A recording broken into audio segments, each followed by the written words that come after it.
My chest, it hurts. My chest is full of love, but what does the world give me? More bad news. But hey, damn. This one hurts. This one hurts. Look, it's not because we're going against them damn seagulls, but when you are going to go into a fight versus a bunch of dirty seagulls, you do need a CUTI. But unfortunately, we will not have one. And for quite some time as well. You know, we were talking about all those January things. But like, hey, welcome in. Welcome to the show. As you all know, I ain't breaking any news here. I ain't first on the scene, live, Johnny on the spot. Just Jacob. And I just had to wake up and I hear these news. I'm not a happy boy. Not a happy boy. Look, it's Christmas season and the world is taking. I don't understand. But, you know, I got someone in the background who will help me understand. Maybe not even help me understand, but, you know, when they say misery loves company, I'm not miserable, but I would like someone to tell me it's going to be okay. And who better than the one and only Kuva99? How are you doing, Kuva, my friend?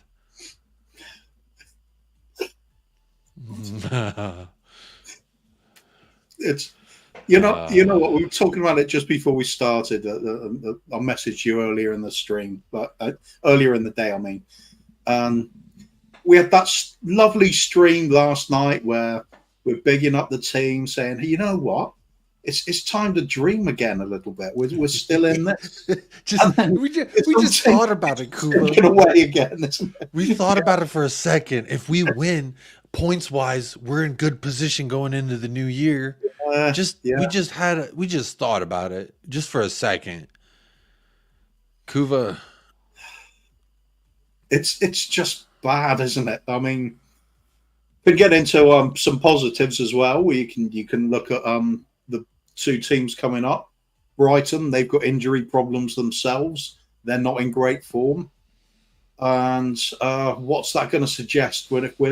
If the result is we're having to play Eric Dyer in central defence again. I hope we're not, but we might be.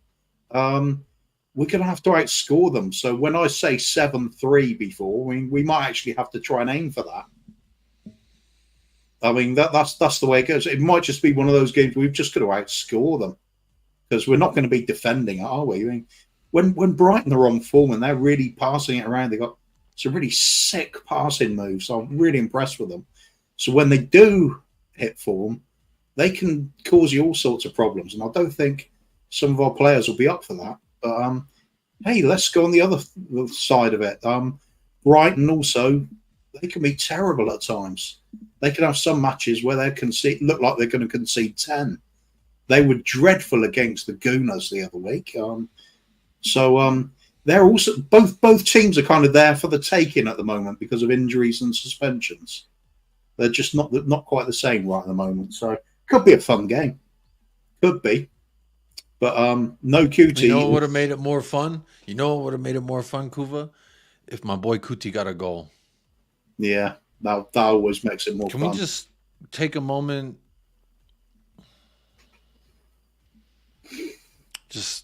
I just want to remember the good times, you know, when I'm pulling up pictures like this. Just want to remember the good times. Hey.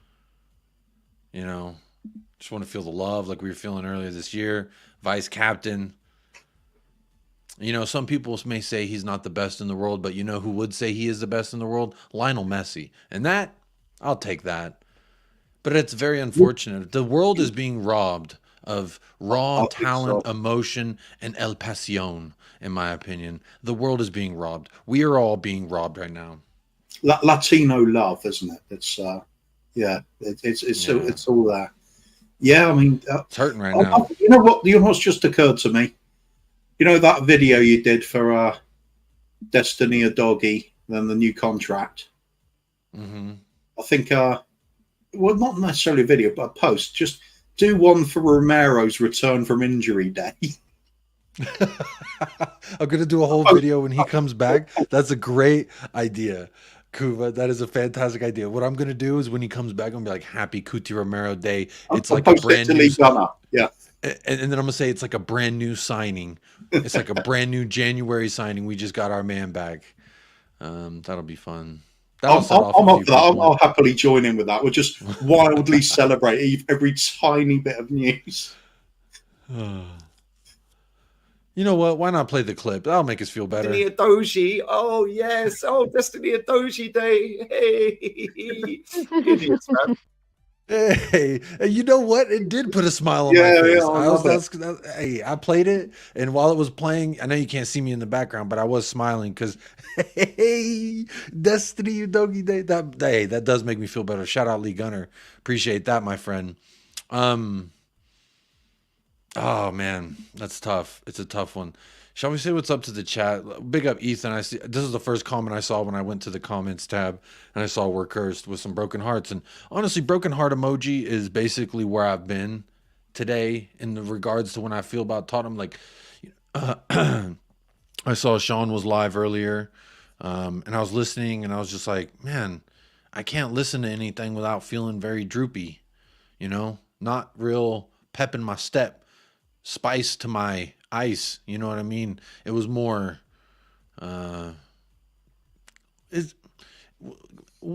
Angel, you lying to me? Maybe are you lying? Potentially, maybe you're trying to pull one over us. We're gonna miss him for 4 to 5 weeks, but he's really good to go. No, I listened to Tottenham Hotspur posted on YouTube. I listened to the thing in its entirety, but honestly, it was the first thing he said, which was Romero's out, looking about 4 to 5 weeks that he's out. That doesn't mean after 5 weeks that he's even going to be 100% fit. And then, yeah, I mean, when he went off with the injury, and first you're thinking, oh, perhaps it's just a precautionary thing. But then when you see him sat there with ice under the back of his leg there, you think this could be a little bit more serious straight away. There's like little alarm bell going off, thinking if they're putting ice on there, they're trying to get the blood going there as soon as possible, try and preemptively help with the recovery from injury. I thought a lot of the times players will come off with, like, say, a bit of a tweaked hamstring or something. You just put the tracksuit back on. It's not really a big deal. Ice bags are a bad sign depending on where they're applied sometimes. But sometimes, I mean, I saw James Madison that as well. I saw James Madison leaving a game in a little wheelie thing for his ankle because his ankle was hurting after a match, and he played 5 days later, 6 days later, something like that, and he was fantastic. So I did see the ice, and I remember thinking to myself, he's gonna be all right. We're gonna be all right. You know what I mean? When the cars veer into the side and like the whole family's like, tell me it's gonna be okay. It's gonna be okay. I think maybe if you see the ice bag on the side of the face or something, you think, yeah, he's taking a bit of a bump, he'll be fine. When it's on the hamstring, it's like, no, we're all kind of a bit wary of them now. As soon as it happened to Van der Ven, I mean, remember Toby Alderweireld, he had a really bad hamstring tear as well. We've seen a few over the years that have lasted a lot longer than we would have liked. So it's the new thing, isn't it? It's the new vogue. Possibly, how would we be doing as a club on hamstring injuries? I reckon we'd be right up there, bro. The Twitterverse has been hilarious because obviously the only way to cope with this is to do memes and little fun videos. And so there was one, I think I was going through and I was starring a whole bunch. Let me see if I have some fun ones to share. No, I think it's just mostly sad stuff. Oh, here's one. Maybe this will make everyone feel better. Here we go. There you go. He's getting ready. Wait, no, don't pull your hamstring. Don't pull your hamstring. Hey. With those kind of hips, he has to start over Dyer for sure. So but Dyer, he's waiting. Dyer's waiting. Look, I don't know why I have this playing, but it really doesn't make me feel any better other than the fact of, like, he seems limber and in good spirits. And if he can learn to choreograph a dance, he can learn to choreograph a defense. or at least you know what? imitate You know the what? defender. You know what? When he's coming to the team and he's playing out of position at left back or centre back, yeah, of course, he doesn't look like a great player doing that. He doesn't look like the world's best, far from it. But you know what? I saw a lot of heart there, a lot of desire, and he did put himself on the line for the team. So I've got a bit of respect for that compared to, say, Eric Dyer, who's built like he should be a Terminator, but backs off from everybody, and it's like he's scared of touching the ball. Yeah, I'll take Emerson Royale every time. Plus, he's got those vibes, hasn't he? And he's got Well, he's got he the owns moves. X. And technically, he's the compilation. Yeah, he does. He has X in the palm of his hands. He posts anything, and X is. It's like they're just eating it up. Emerson Royale content, they absolutely eat it up. And you know, I'm just gonna let it keep playing because, quite frankly, who doesn't want little dancing Emerson Royale to make you feel either make you feel a lot worse or potentially take your mind off of kill or cure. CUTI I like ROMERO. it. Yeah. Yeah. Hey, either way, we got to keep moving, you know. Do we got to lighten the load and just say, hey, we got to leave them behind to let the old dusty trail take care of them? Or are they, you know, are, look, Kuva, I'm struggling today. Today has been a struggle. But big up to everyone in the chat.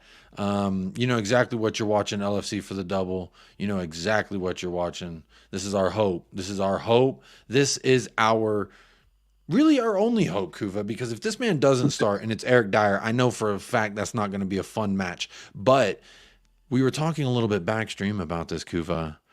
This guy with them moves, Ben Davies, captain of Wales, an entire nation on the shoulders of Ben Davies.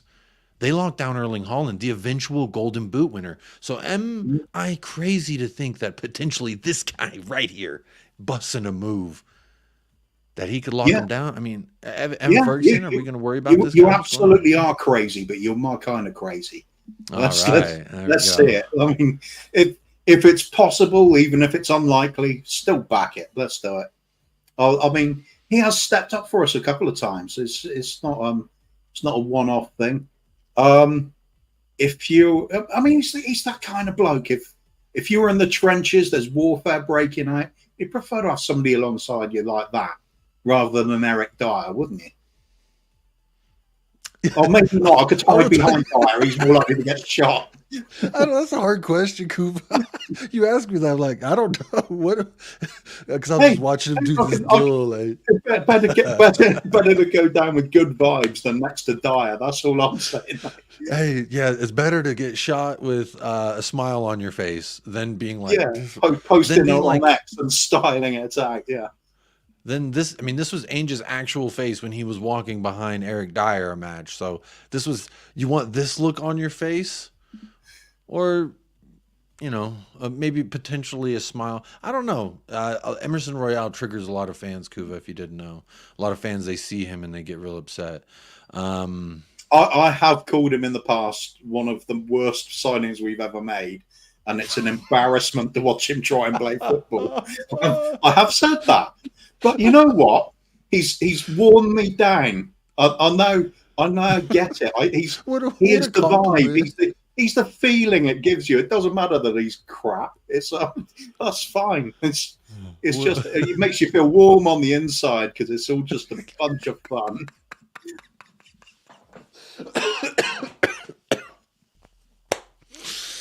It makes you feel warm on the inside because it's all just a bunch of fun.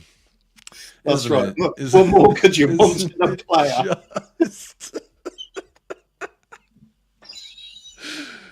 Oh my goodness! Yeah, get all this talent nonsense and understanding of tactics and things like that. No, get that weak shit out of here now. You know what? You know, I want all of this plus add that with Brazil's number 2. What do you got? There we go. We've also got Brazil's number 9. Who we've got Brazil's number 9. We've got Brazil's number 2.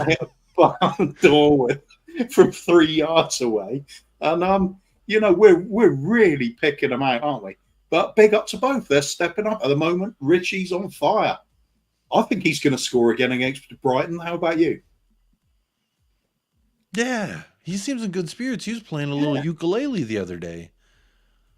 So why shouldn't we believe that if Richarlison's in good spirits, this man's in good spirits? That's a little Brazilian samba pamba. Yeah. Remember Sandro? Remember the spirit of Sandro when he used to just get the guitar out, just vibe?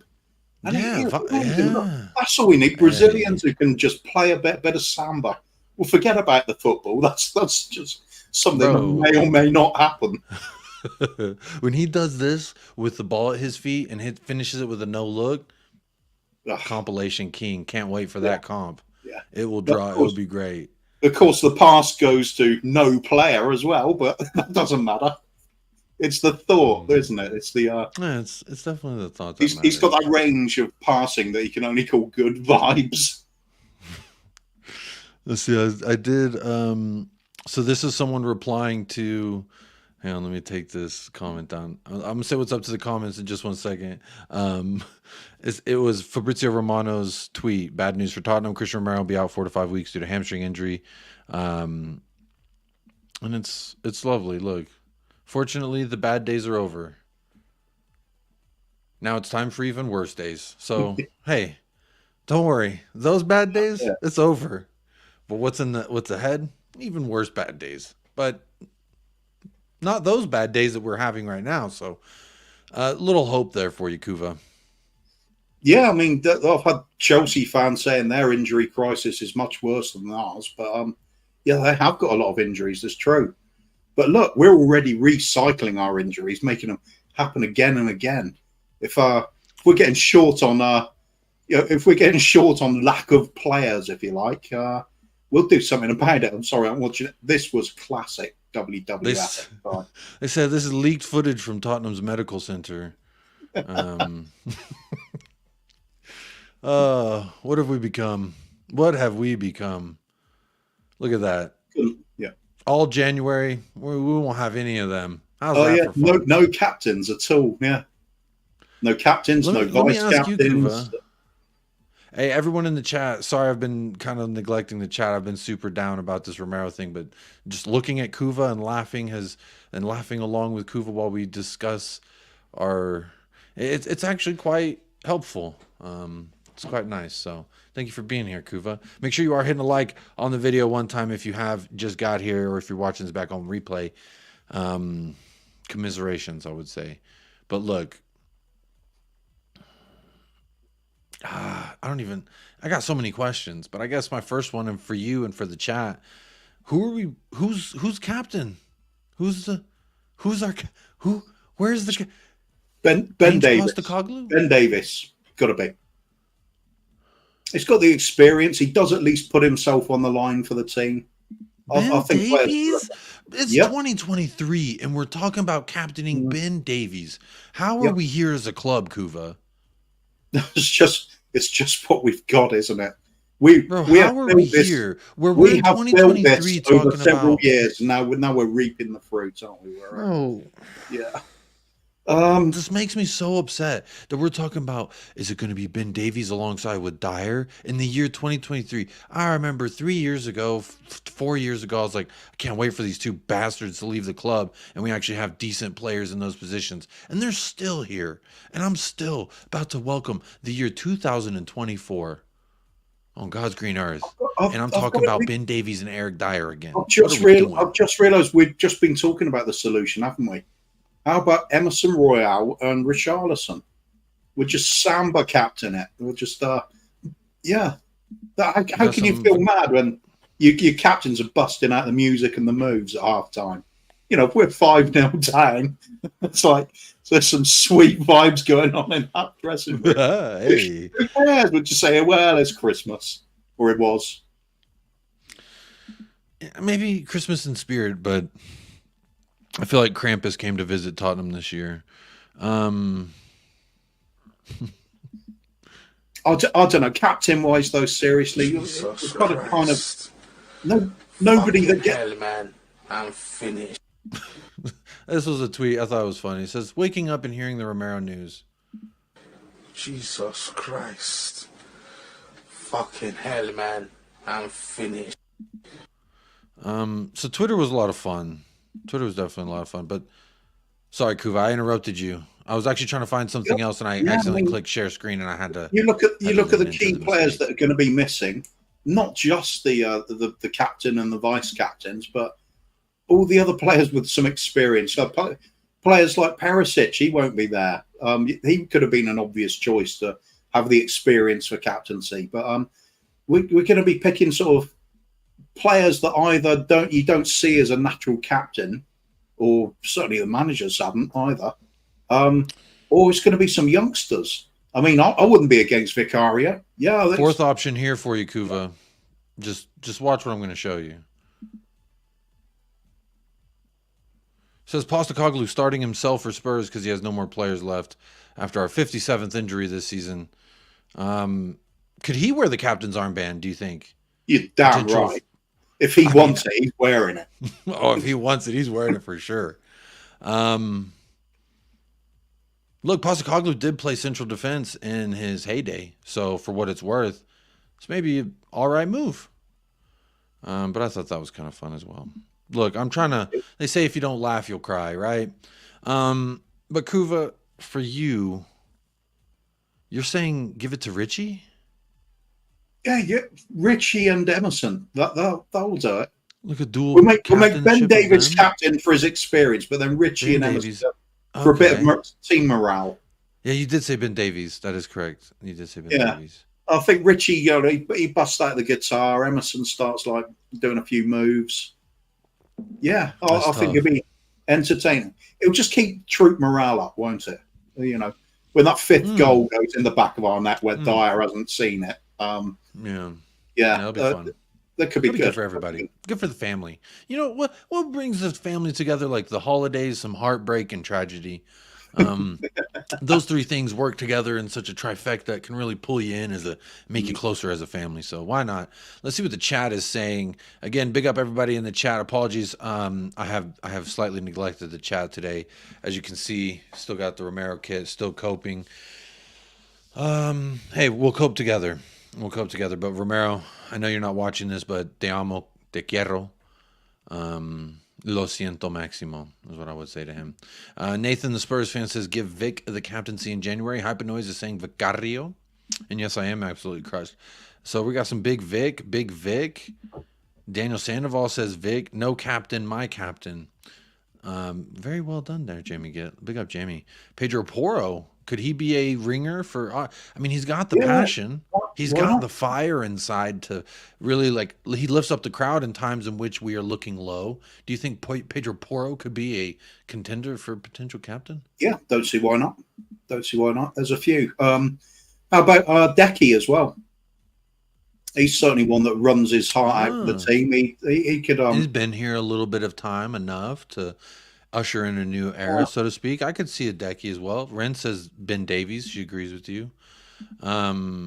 Chippy's saying Vic is different. Captain Vic, I'm on that ship. But then also, Yanis Rublis says Vic has enough pressure already. Do you think giving Vicario the captain's armband would be applying too much? He's already been a leader. People who go to the game. Alex was just here yesterday telling us he sees Vicario throughout the match shouting, conducting traffic, so to speak. So potentially he could be a good shout, right? Do you think it's too much pressure though if we gave him the captaincy? He's been here for all of 6 months. Everybody else is out. It doesn't matter at this point, does it? I guess it doesn't. It's only going to be a temporary thing. Whoever gets it will know that. So, yeah, maybe it makes somebody. Maybe it's just gives that extra level of responsibility. Just brings something out of them. Makes their game better. It's possible. So, Vicario, I think he's doing great already. I just don't see him being in awe of getting a captain's armband for a game. I think he'll love it. He gives me the impression he's loving every minute of being here at the moment. He's passionate in every game. You can see everything's a big deal to him. He's loving it when he pulls off a save and he knows it's a worldie. Yeah, he's kind of inspiring, isn't he? So maybe that's the way. It's again, I agree with what was said in the comments. I'm a hypocrite as well for saying he could have the captaincy because I'm against goalkeepers being captains personally, just because they are stuck back at the back of the team. I like the captain. I agree with you, but I remember as a goalie, I was very vocal, and I do remember being like, "No, I don't think I should be captain. There should be someone within the mess that's Yeah. conducting traffic because I'm back here hanging out. When y'all are in their half, when y'all are in midfield, I'm hanging out. So, well, I mean, I can just shout, but then at that, what are we really doing? You hear me way back there shouting at you? Probably not. Um, so I'll I just agree think with of you, like the even as a scenario. goalkeeper. The scenario from a few years back when Manchester United had Peter Schmeichel in goal. Massive, intimidating man. But the captain was always out on the pitch. So I like the idea of your captain is there, like you said, he's in the trenches, he's there mingling with players all over the pitch. Yeah, Easy for he's him to in the get to the ballroom referee brawl, you know. to tell him something. But if you've got your goalkeeper out there yelling, you better do something or you wait till half time, I'm going to take your face off with one of these gloves. That helps as well. I think you can inspire from that. It doesn't need to be captain, though, does he? Nah. Doesn't need to be captain. Or we just do it for fun. Make them all captain. That's it. So give them all an armband. I'm seeing everyone saying, I see a lot of Carrillo, Pedro Porro. I'm seeing a lot of good shouts as well. Big up David Shear, just gifted 5 memberships to United Spurs of America. Let's see who got those. William Olofsson. Is that Olofsson? LFC for the double. El Tel Cocarel, Carl Genk, and Chamu. Big up. Big up to all of y'all. Welcome to the family. That means you can call into the show. Look, over 115 people across all 3 platforms. First of all, big up to you. Hope you're having a better day than I am listening to my go. I thought it was going to make me bigger, but anyway, I was just, we're trying to cope. So, hey, big up TJ Warren gifting 5 memberships. I don't know why I'm slapping my chest. Somehow it's supposed to make me feel better, Kuva. It's also slapping the name Romero. But big up TJ Warren TV. He's over here gifting 5 memberships as well. Big up to Recency Bias. That's a fun name. Daniela Zito, Joseph O'Hanlon, Disintegration, LDBC Killa. Congratulations and welcome to the family. TJ Warren says $10 for the sadness. So he's here to watch our tears, Kuva. One of my more sad intros. Didn't really have a great intro. I mean, normally I'm like, hey, look at us. We can do this, we could do that. And it's just like, I feel like we showed up to the party with no pants. And our pants have been taken away. Depends what sort of party you're going to, mate. That's all I'm saying. Hey, that is true. But big up David Shear, big up TJ Warren. Thank you both so much for your financial contribution to the channel. Big up Brian Daigle, Faz, Radfar, Who's News. Just gonna say what's up to a couple people. Billy McGush says, give it to Skip. Oh, interesting choice. Big up El Tel Cocarel. Mate, Lee Chan from Wolves. Oh my God, what a player. Have you seen Hwang Hee-chan? So Pep Guardiola called him that Korean guy. And since then, I think he's scored in every single game or gotten a goal contribution in every single game. Pep Guardiola has a way of firing up these Koreans, huh? He said the same thing, the Harry Kane team. And Son said, do you know who I am?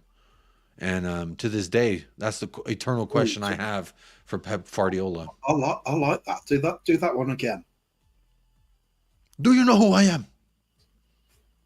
It's like being there. When he was into the camera, he was like, do you know who I am?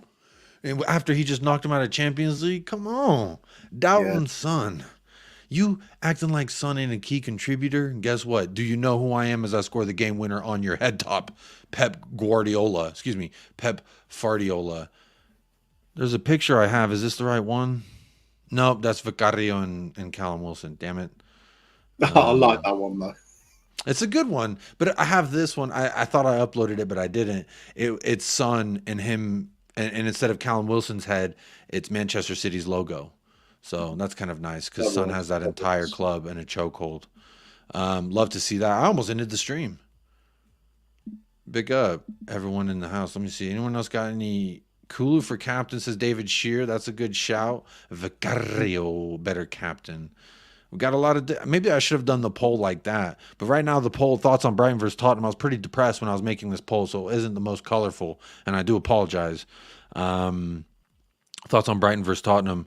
65% says Tottenham will win. 10% says Tottenham will lose. 6% with a draw. 19% is right where I'm at. Those 19% of you.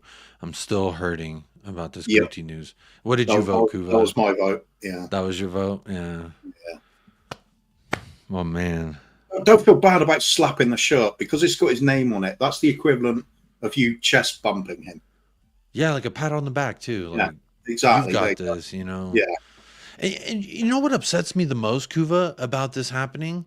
Is then now all of a sudden I'm seeing tweets about here's the percentage of minutes missed from Romero due to suspension or injury. Now they're conglomerating this and his suspensions, and they're saying, oh well, how much time has he really missed? Can we rely on him? This, that, and the other. And honestly, I feel like it's now bringing his character into question. Just because this man now has a hamstring injury, and I don't really feel like it's fair. When he has a suspension because of a mistake, sure, let's critique him then. But this man has a damn hamstring injury. The scan says he has a strain. They scanned it and they strained it, much like some pasta, and they said, nope, not fit for. Should we go and reevaluate Gareth Bale's time at the club through injuries? No, I don't think so. Oh, that's a good point. No. Oh, that's a good point. But that's the thing is, I feel like it just big up talking ball. It just really sucks, man. It just really, really sucks. I think people just get in their head. They take a dislike to a player or look for a reason to beat them with a stick, anything. And it's always been the same. As soon as social media has really come into it and people have suddenly think their opinions are really valuable on everything. And it's like, you know, got to crucify the team at all costs. Well, big deal. Why? I mean, why? Why not just big them up? How many times do you see people are just like, a player gets knocked down or something goes badly? How many times do you see people just really step up and say, no, I believe in this bloke. He's going to come good. Not many people want to do that. It's far easier to batter them down, isn't it? Kick him out when he's down. Pack mentality, isn't it? Real quick, I do want to shout out, big up Nate Pie, the first ever YouTube channel membership of the one and only Soggy Undies Club, a very exclusive, expensive club. And Nate Pie just dropped the bag on the Soggy Undies Club membership. Nate Pie, my brother, you didn't have to do it, but you flatter me. This makes you officially the first ever Soggy Undies Club member. And yes, it is exactly as it sounds. Don't just look. People say, oh, sometimes you say some things that Kuva, the kids would say, sometimes you're AO. And AO's when it's slightly like, what do you mean? I know what that is. I know what that is. Oh, you do? I learned I have kids, so we end up watching things like Jimmy here and things like that where he's really down. I don't even know what that is.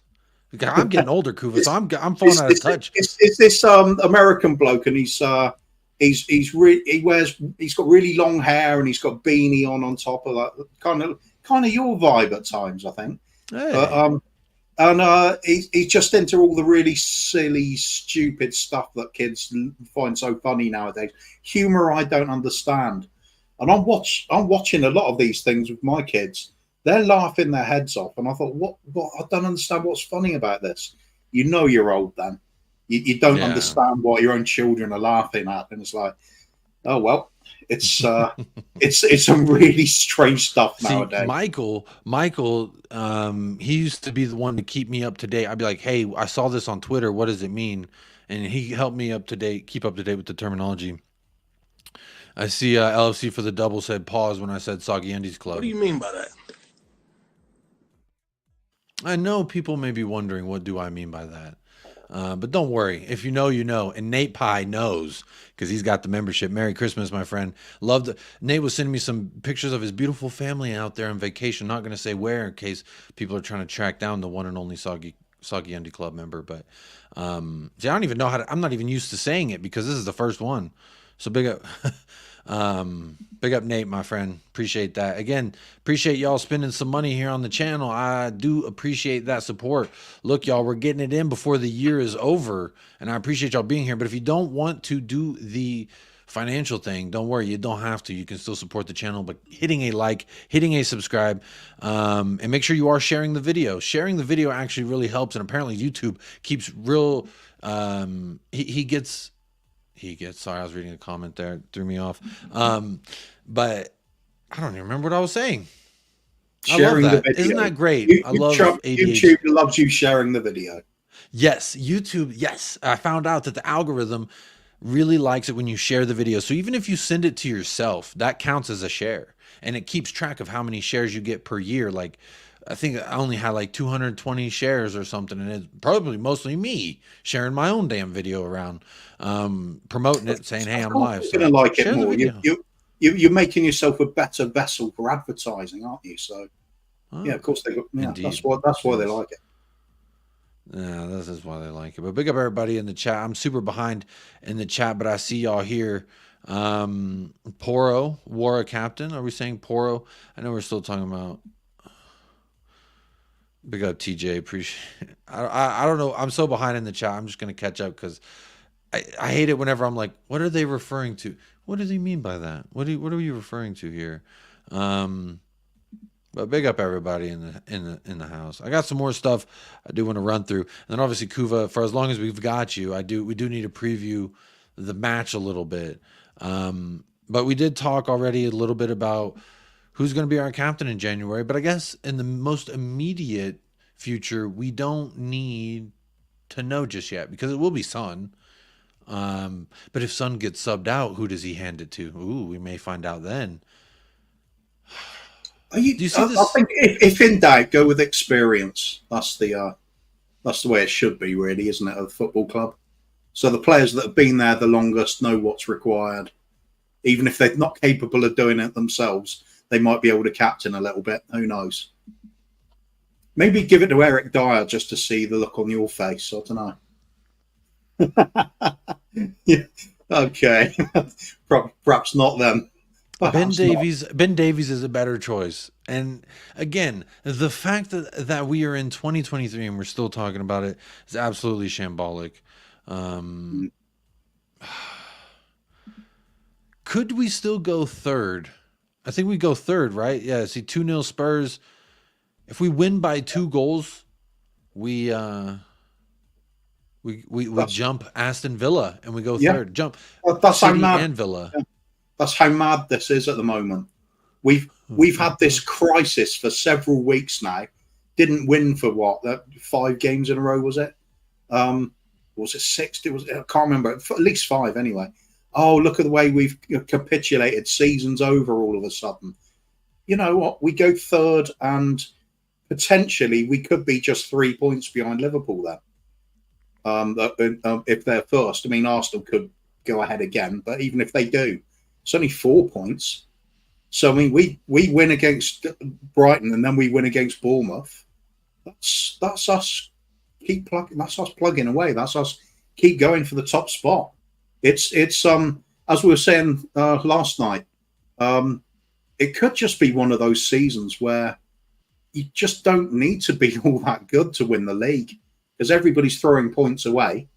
Liverpool and Arsenal obviously not losing many, but there's a lot of draws in there. There's a lot of drop points.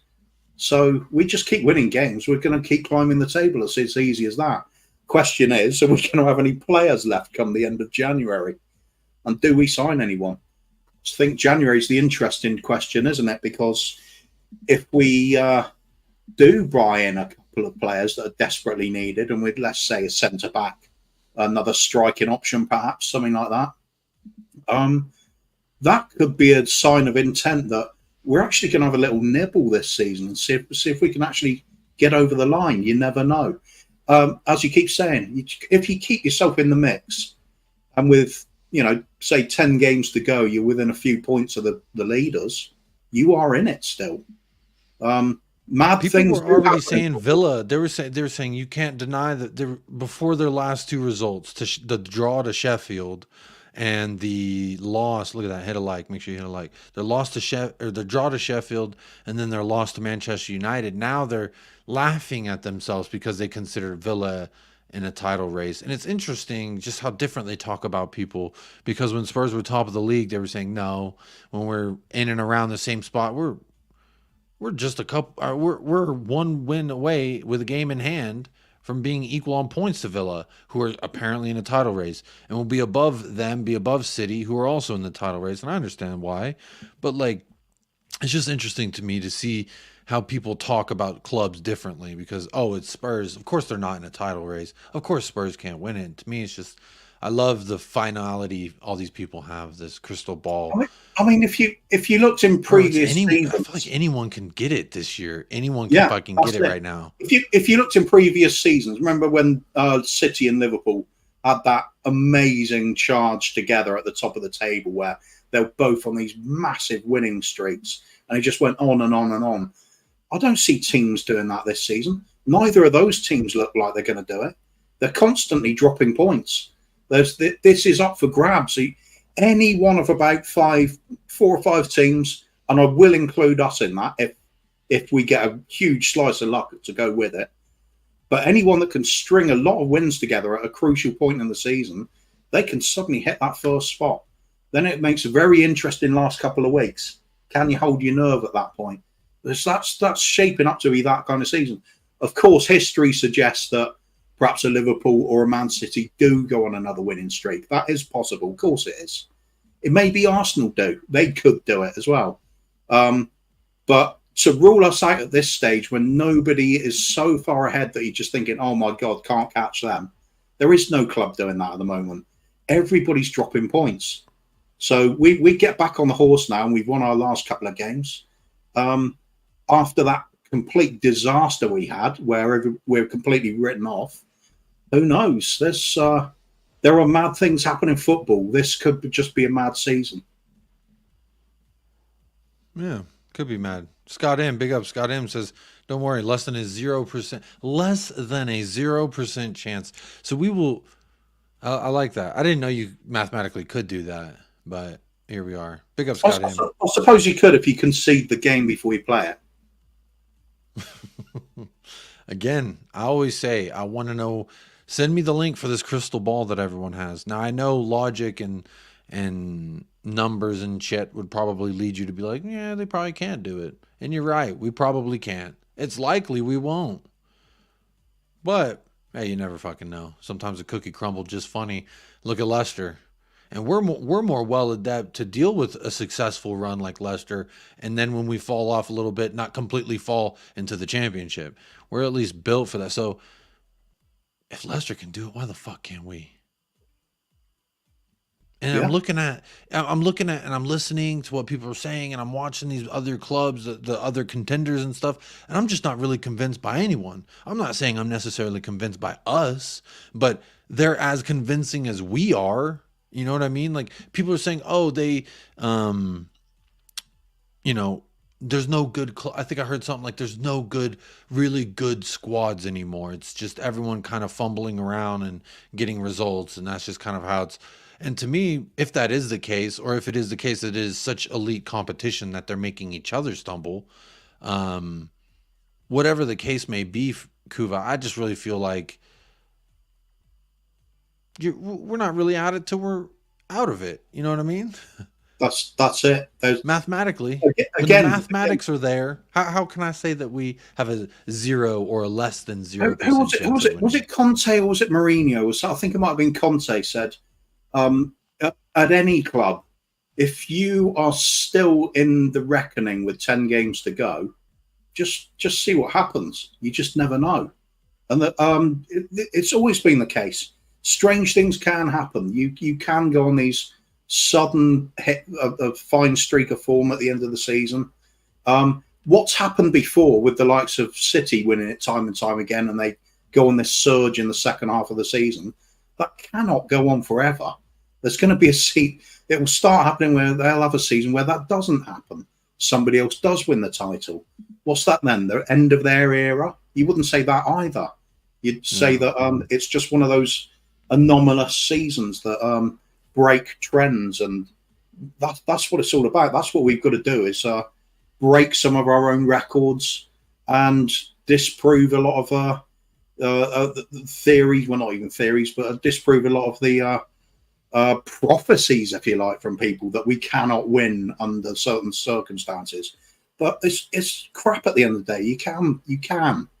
You just sometimes you've got to ride your luck. Sometimes you're just doing it because you're good enough.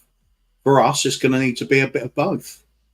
I think if we get through this storm we've had since the injuries and the suspensions from that Chelsea game, and we're still struggling because of it, but if we do get through that and our key players are coming back for the run-in at the end of the season, if we're within even 8 or 9 points, that's still in with a shout of going on one of those runs like we had at the start of the season. Start of the season shows that we can do that kind of run. So I'm not ruling us out on anything there. We're still the underdogs. It's a long shot, but it's fun, and we're still there.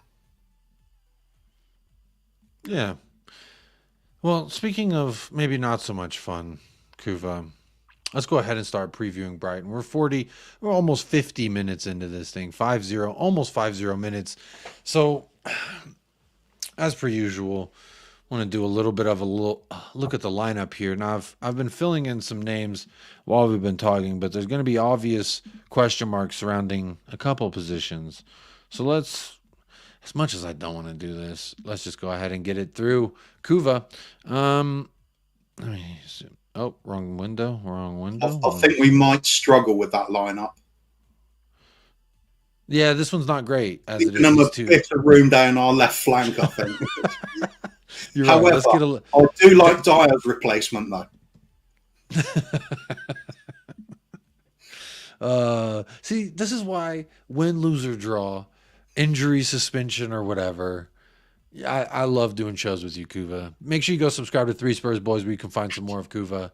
Love to see that. Yeah, still call. I did see this. Juventus are closing in. It's looking imminent now that he's hired a lawyer as his agent.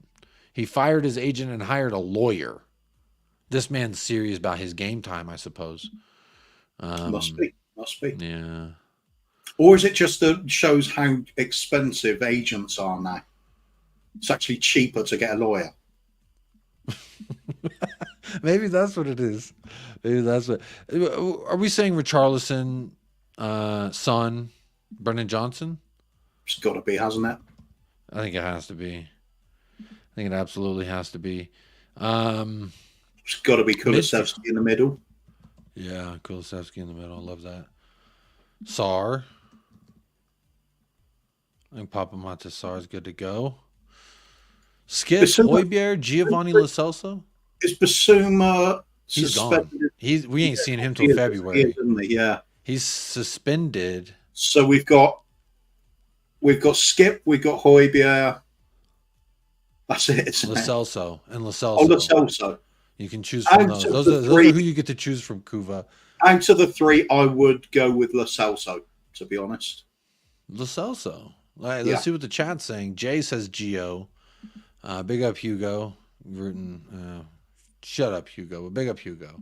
Big up Ellie. Ellie's here. Says, hey, Jacob and Kuva, we can poo on those seagulls and nick those fish and chips out of their hands for once. Wouldn't that be nice? Wouldn't that be nice? Yeah. See Gio, Lo Celso. Billy's saying it's going to be Skip. I could see it being Skip. He did start last game, right? You know, did a lot of running around. Machiavelli says Lo Celso will start. I think with Sarr in the team, it's less likely Skip starts because Sarr does have that energy level that Ange likes to have in the team there. But I think with Kulusevski doing a lot of the work rate, sort of very much unsung in midfield, and Sarr also complementing that, I think probably I'll be surprised if we don't see Lo Celso there to try and help unlock the defence with a few good passes. If we got him and Kulusevski doing that, well, Sarr's running his socks off, doing a lot of work for both of them. Could be quite an attacking lineup, I think. I think it could be too, man. Skip offers none of that. He is just a glorified workhorse. I like his attitude, but I just don't think he's a very classy player. He's very limited skill set.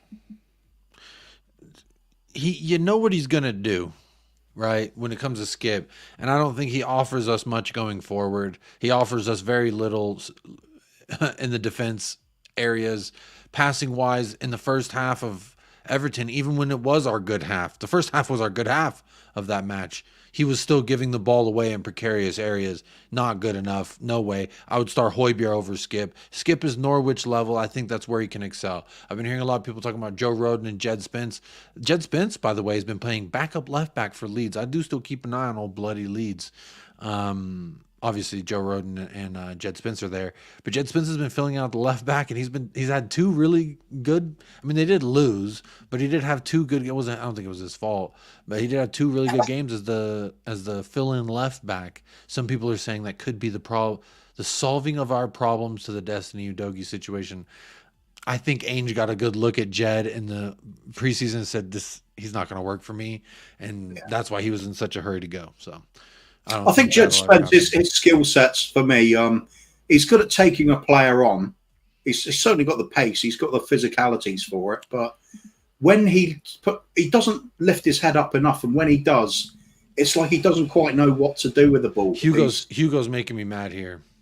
4 words, just like Happy Destiny Udogie Day, rattled some. Hugo with 4-word question. Eric Dyer at 6. This clip is for you, Hugo. This is directed directly at you, Hugo. You and donkeys are the same. What is the difference between you and a donkey? The donkey, you take the whip, you hit him, and the donkey's like, ee-aw, ee-aw. That's the donkey. You're a donkey. There you go, Hugo. I think you're too harsh. This might be a new game, new talk show or something, or news channel. Eric Dyer at 6. Dun, dun, dun, dun, breaking news. That'd be fun. And then it's just a picture of him walking off set while pointing.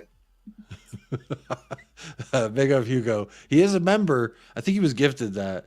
But I love that clip. Adrian Schroeder says he needs some milk. Hugo, you need some milk, buddy. He needs some milk. There you go, Hugo. Some milk for you. Everyone's saying Gio. The chat looks like they're saying Giovanni Lo Celso. Mark saying Højbjerg. Lo Celso is ahead of Skip in the pecking. I would start Højbjerg or Lo Celso over Skip, because at least I've seen Lo Celso, to his credit, as much as I bag on the guy, he has gotten stuck in a few times. Versus Villa, he was getting stuck in, and I was like, okay. In the games that he scored those goals, when he looked like he wanted to play for us, he kind of got stuck in. And so yeah, I would go Lo Celso over Skip.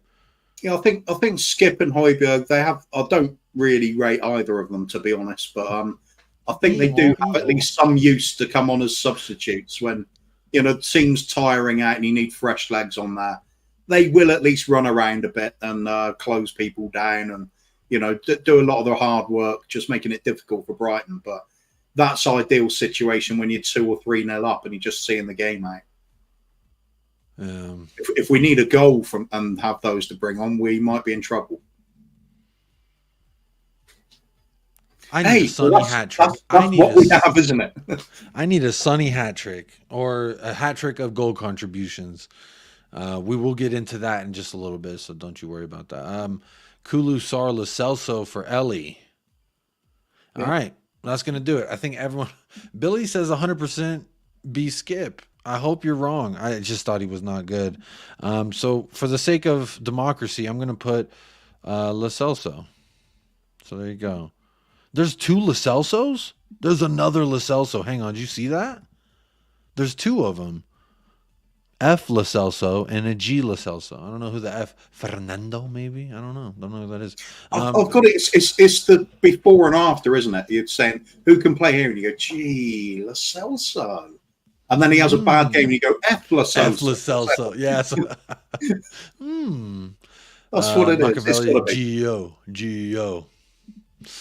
Okay, we're going Gio. Gio and Kulu in the same midfield is not enough protection for the defense, especially now there's no Romero. I think, Kuva, we were talking about this. Maybe the idea is just attack so much you don't have to defend. Yep. You defend as least as possible. Just continue. Hey, George Washington, the motherfucker fought in a war for America, and then he was the first president of America. He said the best form of a defense is an attack. So I love referencing that when I think about. I do agree this is leaving us exposed, but you know what? Don't matter if you put fucking Højbjerg. Don't matter if whoever you put, we're gonna be exposed. It's just a matter of how exposed. And if we can keep on the front foot and keep the ball in their half most of the game, I think that is the best way forward with this defense. I'll tell you what, Jacob. I think the formation's done now. There it is. I think we're finished. That looks There's all our right. starting 9 versus. There it is. James is asking for the Ugodi Day. Why not? Destiny Adoji. Oh, yes. Oh, Destiny Adoji Day. Hey. Idiots, man. Hey. You know what? It is Destiny Udogi Day tomorrow because he comes back into the team officially. Happy Destiny Udogi Day, everyone. This is tough. Kulusevski at the 6. Skip will score the winner, says Billy McCoosh. McGloosh. McCoosh? I don't know how to say your name, Billy. Big up Billy. Hypernoise is saying a 5-6 game, 11 goals. Is that what we're saying? You think it could get out of hand? That's just being silly. 7-3 to us, just 10 goals. Come on. Hmm. Yeah, this is. Hey, I'd love a 5-6 game. How much fun would that be? Winning it 6-5 when, say, you're losing when it gets to losing 5-4 when it gets to stoppage time and 2 late goals. That'd be insane. You know, the last time we met, I believe both of our managers got sent off with red cards, Kuva.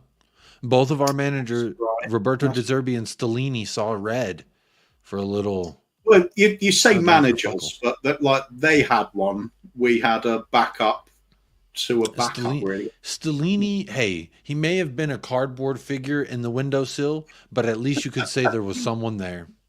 That's true. That's true.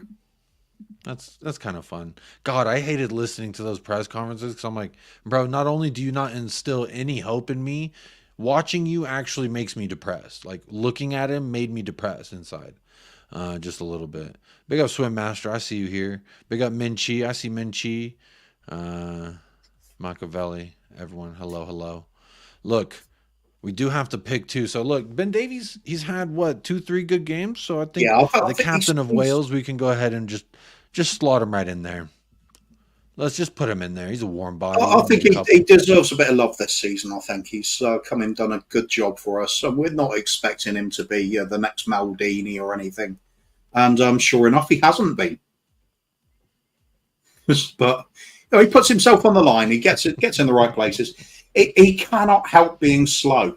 That's his biggest Achilles heel. I guess he could have tried running more as a kid. I don't know. It could have helped it at some point. Like, he was tough. He could stand there and fight his way. Maybe that was it.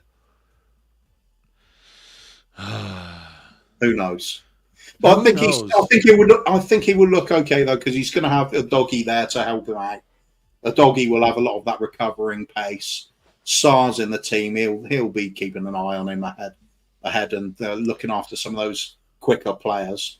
So Ben Davies just needs to be a good, solid 6 out of 10 type defender. That's all. No mistakes, just steady. That's fine. That's all we really need from him at the moment.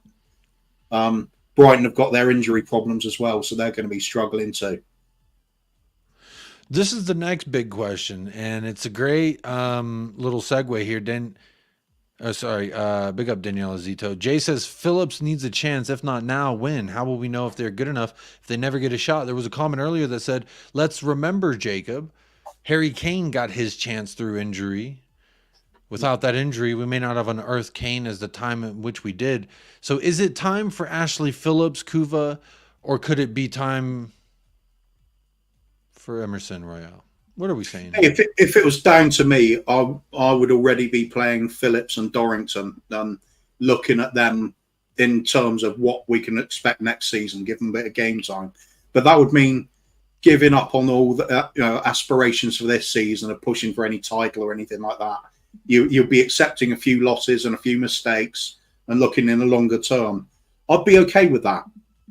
But I do believe in Ange Postecoglou. So If he thinks a player isn't ready to start the game, then as far as I'm concerned, who am I to judge him on that? He's the one that watches them in training week in, week out. He's the one that has to make the decisions at the end of the day, and it's his job on the line to get it right.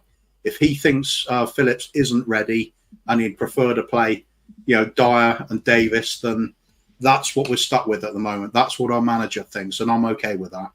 If people don't like it, that's just where it comes down to: are you actually backing a manager if you really question everything he does? I'd say not. I'd say not. But no, that's a good point.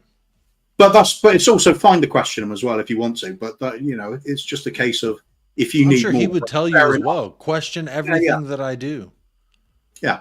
I'm sure he would. If he does start Dyer, I'm assuming he has a game plan. Like when he started versus Wolves, I was like, I assume there's some hope and idea here that he's going to do all right. And he didn't do awful until the last, 10, 15 minutes of that match when he kicked the ball to their coach, and then their coach threw it in for him. They had a quick throw in, then he got turned around, didn't press, and then they scored the first one. I don't know. Hey, I'm not trying to rehash old memories here, but hey, big up Big Six Bands, big up Monts. This is my striker, Jacob. We were having some fun there on Sarcasm City TV gaming. Nice little session last night. I'm around tonight. If we're trying to run it back, let me know. But big up Monts every single time with Big Six Bands. Big up Bajan Reds as well. Says big up Jacob and the panel. Smash the likes. What are we on likes? I haven't even checked because I've been just so enamored with our conversation here, Kuva. 75 likes, and there's been over 120 people for most of the show. Surely, but don't call me Shirley, we can get them likes up. 118 votes in the poll and only 75 likes. That's like 50 people who didn't like, but they voted in the poll. And I don't know why you would do that. What did I do to you to make you not more win? people have liked than are watching. Wait. No, that would be great. More likes than watchers, but there's more watchers than likes right now. So let's. Oh, so I thought he said it the other way around. Never mind. Okay. No, there's 120 votes in the poll and 75 likes. So that's 45 people who did not like the video, but they partook in the poll. But I'm seeing only that's my way of catching them out, Kuva. Yeah. That's my way of catching them out, There's 110 people watching right now across all three platforms. That's what I mean. There's more people have voted than are currently watching. So I see their game. They come in here, it's a little vote on a poll, think, ha, I've done my job. No, you stay to the end. You see this thing through. If you start watching Jacob's channel, you better watch your work. You better watch it till the end, my friend. I liked and didn't vote. I can't vote. Oh, well, why can't you vote?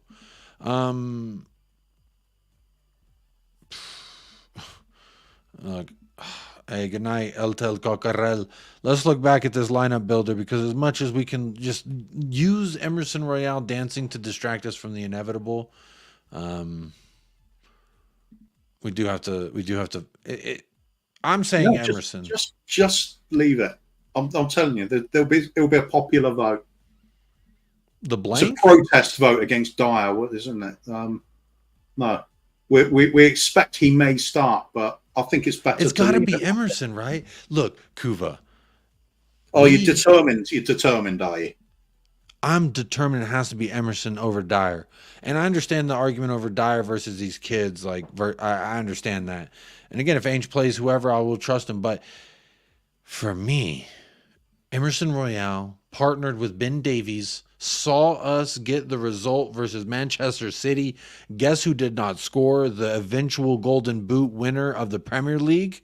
He was held goalless versus Brazil's number 2 and the captain of Wales. Look, and I was absolutely shameless about it. Everywhere I went, if you see me on anyone else's channel, I was bigging up Brazil's number 2. I said, put some respect on Brazil's number 2.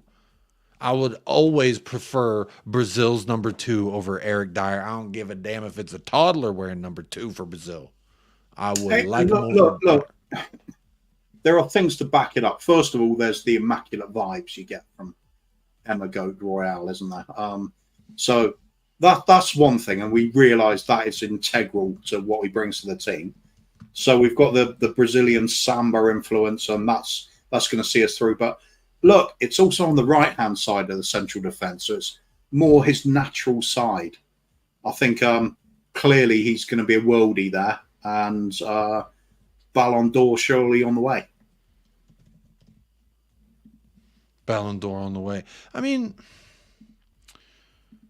when you see these dance moves and you're Erling Haaland, you're probably going to miss, right? Is that why he missed? I think Yeah, so. see, if by scoreless you mean he missed sitters, but could it be the aura of a man like Right. Emerson doing a little bit of What do you think? It's right. Do you remember the Clint Eastwood Western, Unforgiven? And there's the great Irish actor Richard Harris in there playing a gunslinger, and he's lecturing the Americans about why they can't assassinate a king or a queen, but you can assassinate a president. And they're saying when you aim a gun at a monarch, your hand would tremble, and that's why you would miss, because of their aura. And that's what you get with Emerson Royale. Haaland couldn't score because it's the man. It's like the vibe shield deflected the shot. That's clearly what it is. It's a very underrated statistic. But yeah, I don't know. Yeah, I'll pick him instead of Dyer anyway. Why would we pick Dyer? I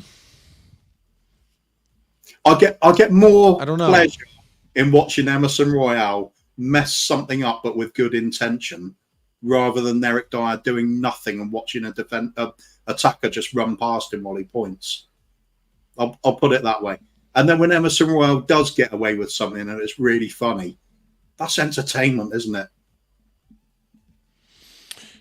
You know, isn't that what we're here for? Just a little bit of entertainment. Yep. At the end of the day. It's like like last season when we got hammered at Newcastle and we conceded about 85 goals in the first 16 seconds. I was at the point where I wasn't watching Spurs games because I hated the way we played. But after I saw how quickly we went 2-0 down, I turned it on, because sometimes you just can't have a laugh with what's happening, the situation. Sometimes it's so ridiculous. But I won't say that's the case here, but enjoy it, though. Emerson Royale playing out of position and keeping out one of our most experienced central defenders. That's kind of funny to me. So let's see some more of it. All right. Well, I'm putting Emergo. Wait, I'm not even sharing the screen. Damn it. Hang on. I found a video of Richarlison doing a dance and thought maybe that'd make me feel better, but it didn't. Let's see here, Kuva. I'm saying Emerson Royale. There we go. There it is. That's the lineup. Jacob, that pigeon dance is a traditional dance from Brazil. Interesting. And we're goat to wreck fools. Look, I think in an age system, we know that we need a little bit of giddy up. And what you could never say Eric Dyer has ever had is giddy up. Turning speed. Giddy, maybe. No, I wouldn't even use that. No, I was like, nah, I don't know. I don't think I would use that either. It's kind of more like when Professor Frankenstein has first put the creature together and it sparks into life. That's Eric Dyer. Big up Danielle Zito. I played that for you because I did see you comment asking if I had a video. I was like, I don't.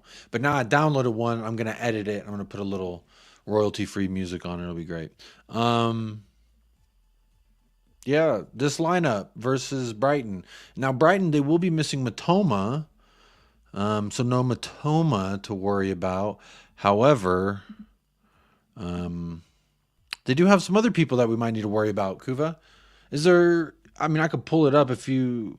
let me just pull them up real quick. Let's look at it together, shall we? Lewis Dunk looks like their highest rated player. Again, I don't watch all these Brighton matches. I just look. In the last 3 matches, they've had a loss, a draw, and a loss. And we've had 3 dubs. So our form would suggest that we are in better form than them. They're going to be missing Matoma. Look, the SofaScore has Eric Dyer in their 11. You see this? You see Eric Dyer? Yeah.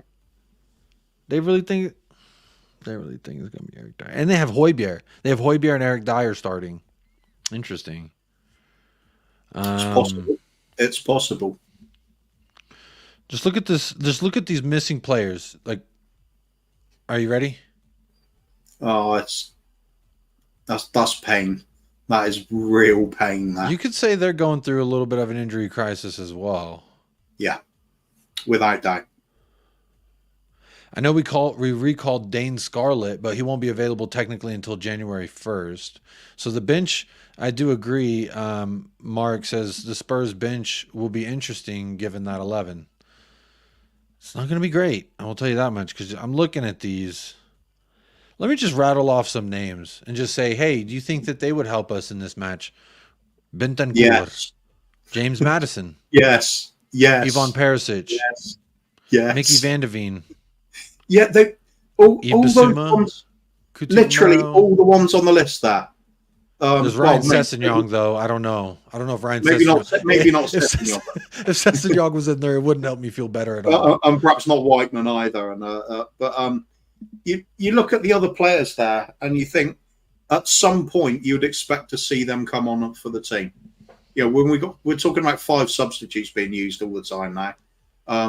That you need to freshen up the team. You need to get those a bit of energy into the midfield at times. Sometimes your forwards have just run their race early. Got to be able to change it up. So everybody there is important. It is a squad-based game nowadays, and we struggle even when they're all fit, because we know our first 11 is really good for us. But as soon as we start looking at the players that are on the fringes, it's a little bit downhill. So if we're like it and Brighton are like it, that should still give us the advantage, I would have thought. But you were talking about players to pick out that might cause us problems, though. One of my favourite players in the Premier League is plays for Brighton, is Pascal Gross. I think he's really underrated. He's capable of scoring goals. He's very creative, good passer of the ball, versatile. He's even been playing fullback when they needed him. Oh, he's actually their highest rated player. I didn't even see him right here. I think he's an absolutely outstanding footballer.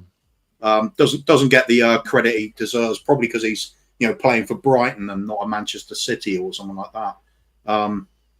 But yeah, he's going to cause problems. He's just a quality footballer. Would have liked to have seen him at Spurs, to be honest. Great passer of the ball, and I'm always a fan of a player that is a great passer and is able to move, plays with a bit of intelligence. You can build a team out of players like that. So yeah, they have still got some talent there, without doubt. But they are struggling. When they're missing their players, it hits them really hard. Matoma might be injured, but he kind of lost form a little bit as well, hadn't he, in recent weeks? He was on fire a while back and then gone off the boil. I think they seem like a team that's run out of steam at the moment. Don't think they've won, for the last 4 games or something like that. So he had a stinker versus Arsenal, not great versus Palace or Burnley. Apparently had a good game versus Chelsea and Brentford. In the Premier League, he has 3 goals in 17 matches played. So not more than Richarlison. Not more than Son. Matoma, we're talking. Yeah, this is Matoma. Oh, yeah, it's just not the same player at the moment. Last season, he looked sensational, didn't he? Yeah, he did. Everyone wanted him. Everyone said, "Oh, Son is done. Get Matoma." I don't think Son is done. I think we're going to rely heavily on Son tomorrow. I think I'll be amazed if Sonny doesn't finish his career with us. I'm wearing my Sonny kit. You see it back there? I'm wearing my Sonny kit tomorrow. So come on, Son. I need a big one. We will also be wearing these 3rd kit. It's actually fucking sucks, Kuva, because it's our first time wearing the 3rd kit, and I got the 3rd kit with CUTI on. Obviously, you see it, and I'm not even gonna get to what is this? Channel the spirit of CUTI into the game. We'll be all right then. CUTI, can't you see? Sometimes your words just hypnotize me. As you're watching Dyer run back pointing to the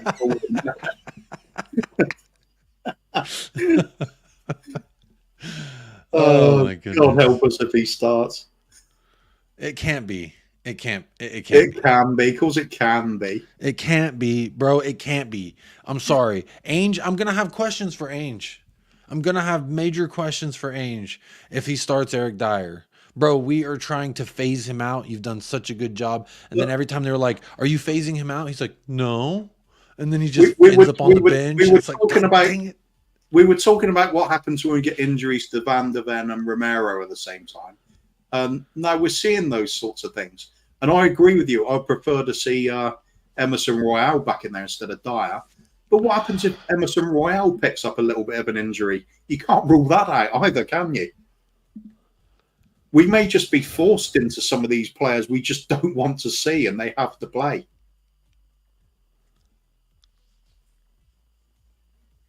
You know, Sean said something, and I'm actually very mad that he said it. Because I don't want to put it out in the ether. So I'm going to use a little bit of what I call shmushy language. All right. So just, Kuva, I want you to keep up. But should something, a shmingery schmappen to schmakario in any schmorm of this word, do you think if that unthinkable, I won't even say it. I don't want you to say it either, Kuva. But if, I mean, what is it? I know I always say Lincoln's Law. I think it's Murphy's Law. Whatever can go wrong will go wrong. That seems like the next logical step, right? Because we know we have no Son in January. We know we have no Romero. Mickey Van de Ven may potentially, possibly be back for United, but I know that is a very catchable headline right there. Mickey Van de Ven potentially back for United. But look, he also did caveat that by, this is why it's great to listen to the press conference rather than just read the quotes that people select to show, because he goes on to say, but I really have no idea until I see him on the pitch and in some form of training or rehabilitation on the pitch, and he is not there yet.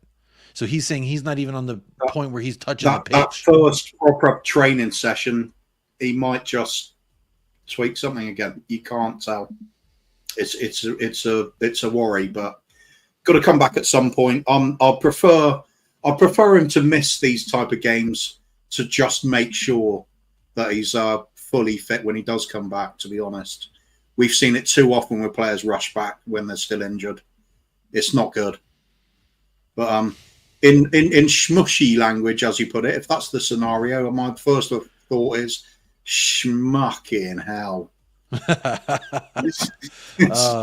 Yeah, may as well just hang it up, right? May as well just say, let's just, okay, we don't have to talk about it. But Sean talked about it, and I was actually like, bro, why are you even saying that?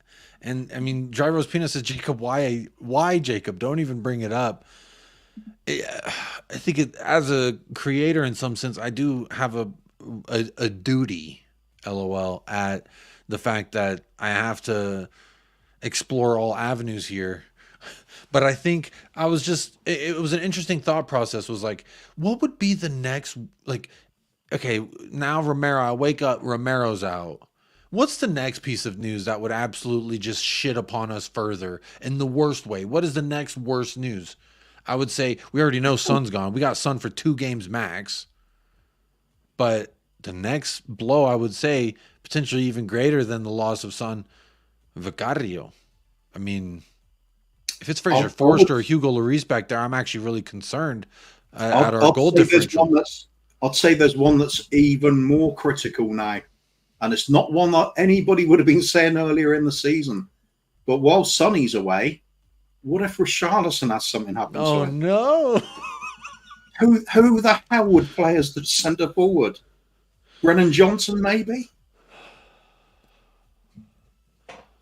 Decky? That's he becomes a big loss then. That's what I was saying earlier in the season. It doesn't matter what we think of Richarlison. He's still an important squad member.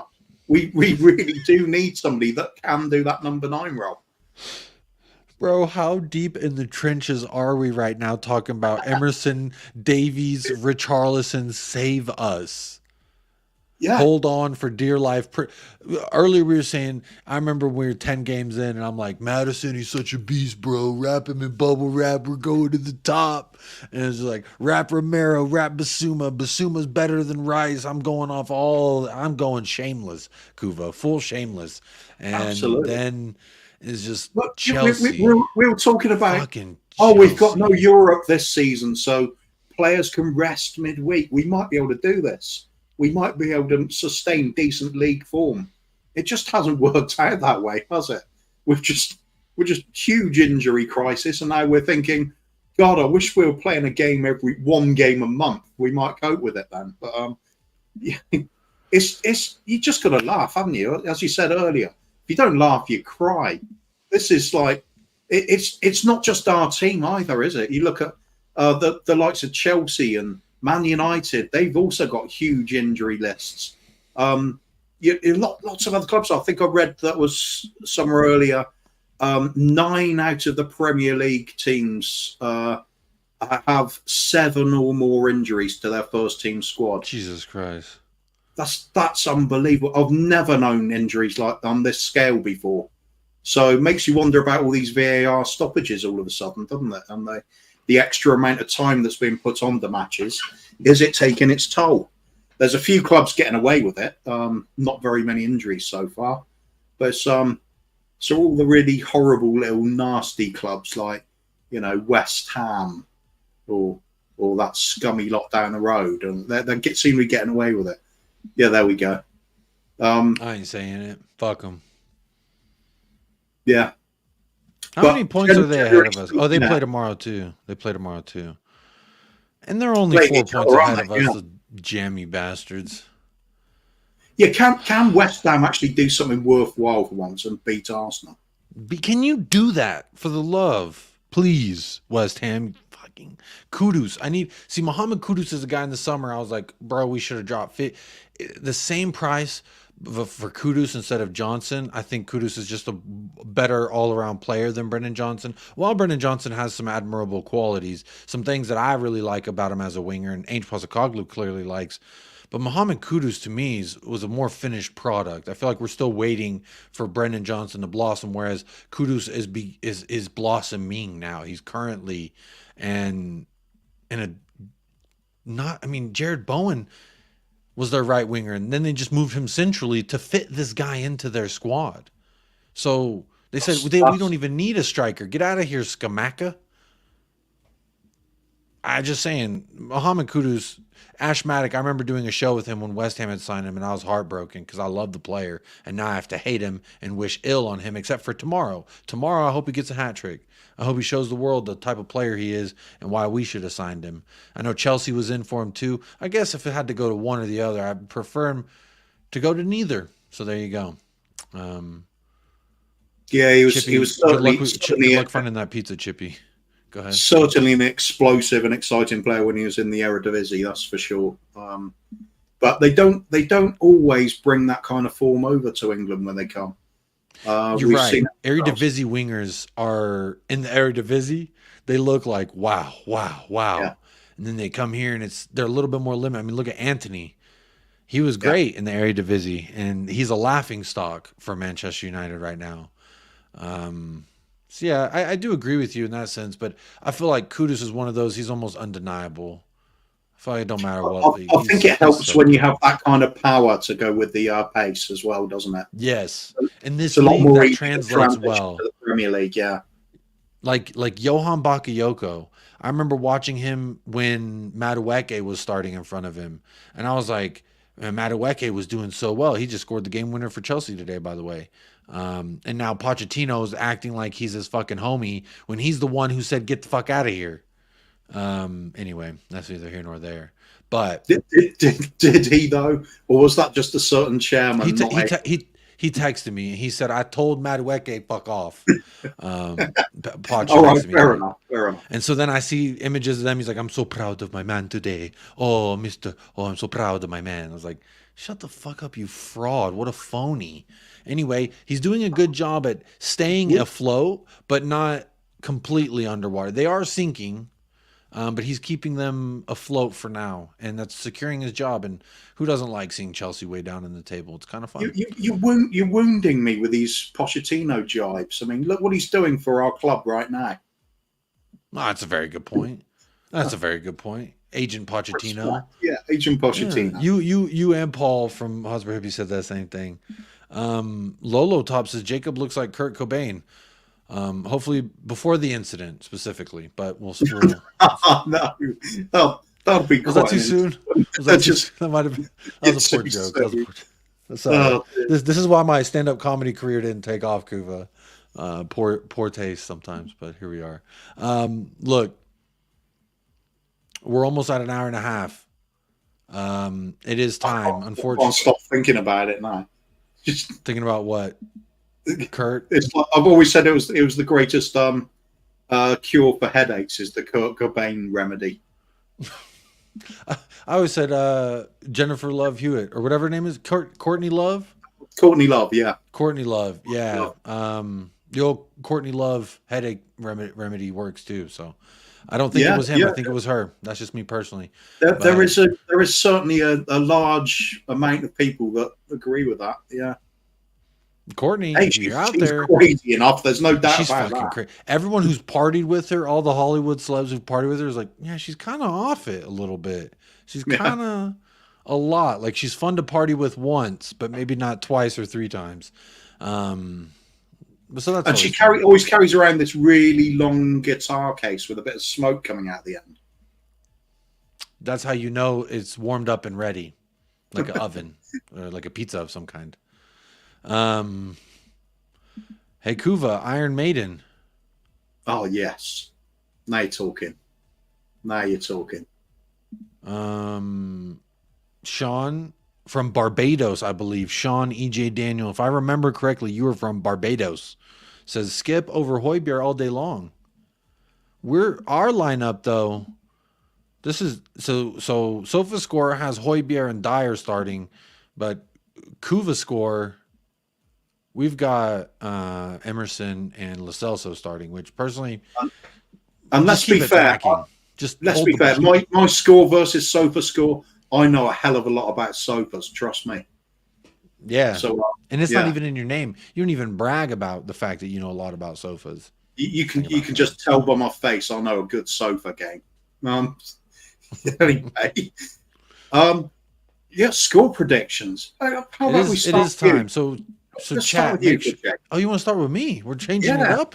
All right. Yeah. So you know what that means. I put it up there for a reason. Chat, get your answers in now, and we will go through them before Kuva reveals his. We're doing a little bit of a old switchy swapperoni.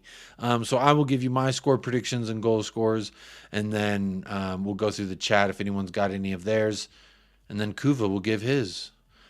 For me, good folks out there, I see this.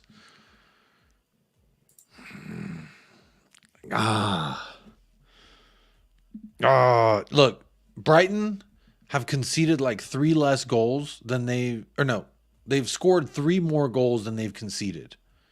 So to me, what that says is they either, if they do score, they will get scored on, or if they don't score, we won't score.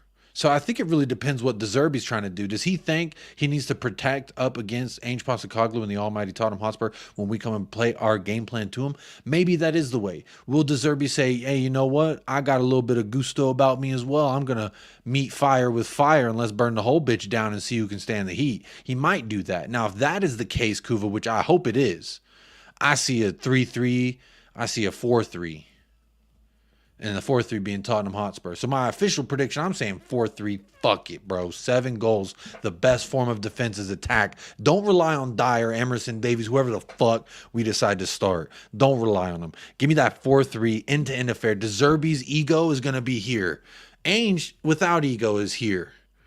They're going to head-to-head. It's going to be, my guys are going to beat yours. Fuck off with injuries. We got injuries. You got injuries. Your legs broke. My legs broke. You got half an eye. We got half an eye. You're missing. We are too. So none of that's going to matter. I think it's going to be a battle of the mastermind egos, so to speak. And De Zerbi's a hot-headed bastard. And Ange Postecoglou, during those 90 minutes, he's a hot-headed man as well. So my thought is it's going to be cagey. It's going to be back and forth.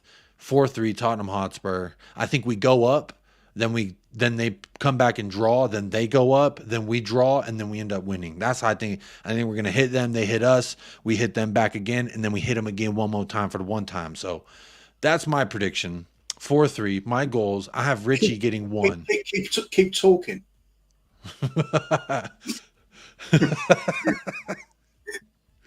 I don't see any reason why we shouldn't be able to go out there and implement our game plan against them. We have injuries, yes. I hate using injuries as any kind of crux or excuse. I've got CUTI on my chest, and he would say, don't you worry, folks. Go in 2-footed, close your eyes, and let's see what happens. So that's the energy I'm taking into tomorrow, Kuva.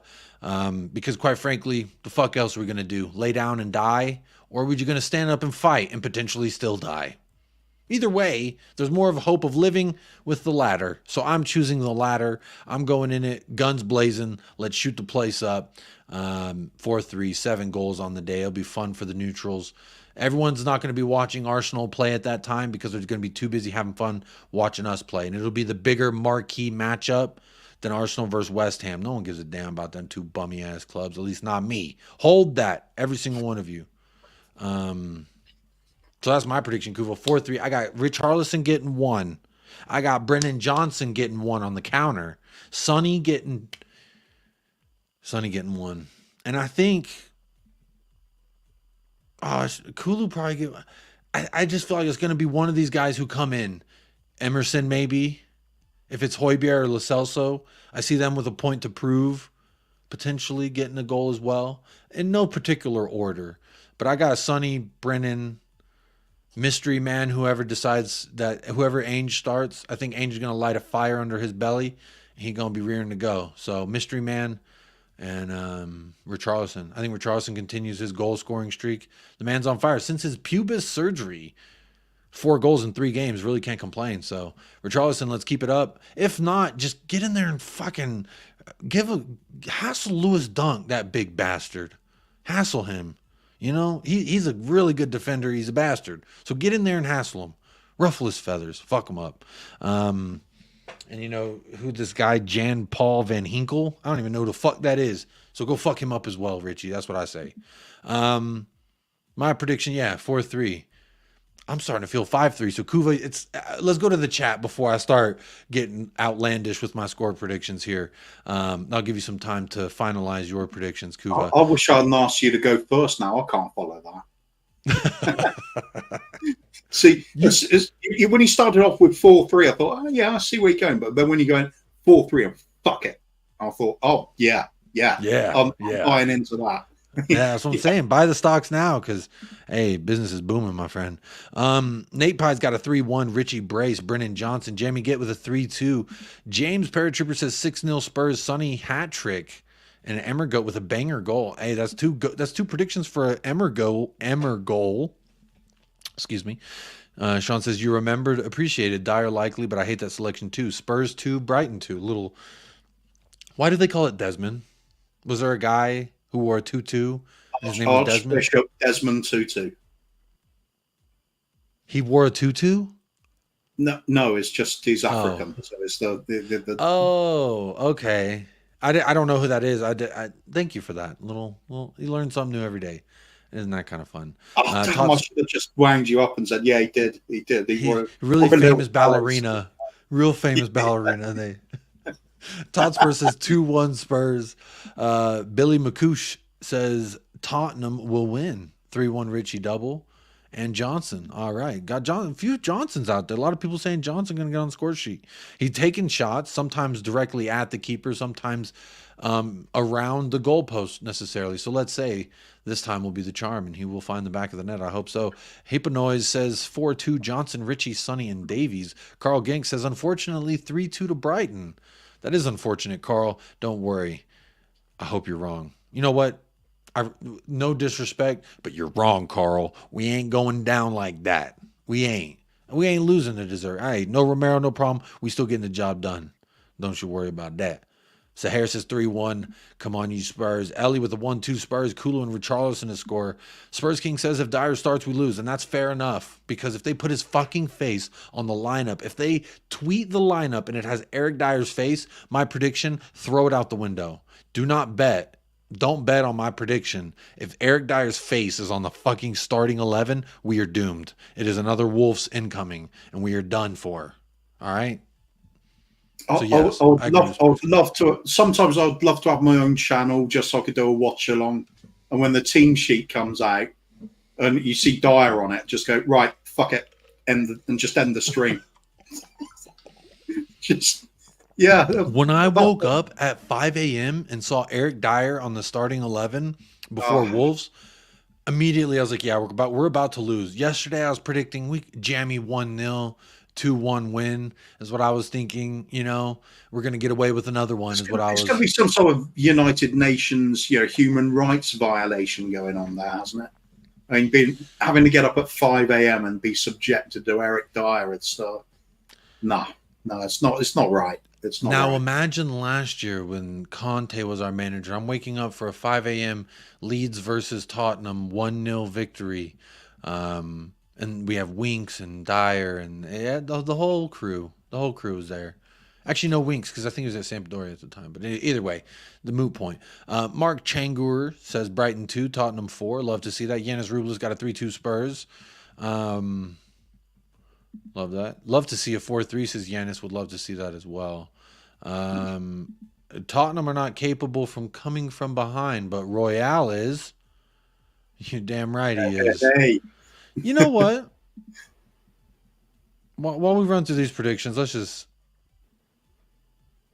appreciate the greatness. I'm getting the vibe again. Yep. Yeah, really feel it. And when you watch this man dance, there's no way he's not scoring. He has to bag a goal. Come on now. If he's not scoring on the pitch, he's scoring with the ladies, isn't he? Well, he did just have a child, and he did post a compilation of his child being born as well. I think my wife would have killed me if I dropped a compilation of our visit at the hospital, but hey, no one can stop. You just can't stop this type of energy. You know what I mean? If you got those kind of viewing figures, she wouldn't have cared.